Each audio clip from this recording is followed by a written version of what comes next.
Նախ այդ մարդկանցով պետք է զբաղվի ազգային անվտանգության ծառայությունը, մեր իրավապահ մարմինները, քանի որ նրանք ըստ էության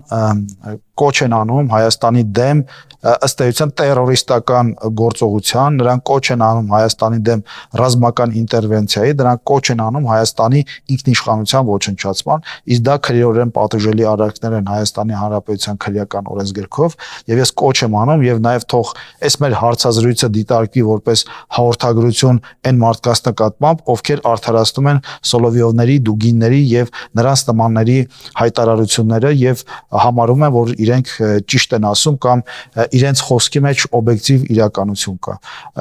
Նրանք պետքա պատժվեն օրենքի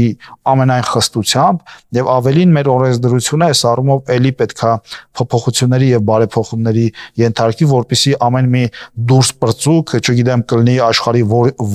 որ ծայրում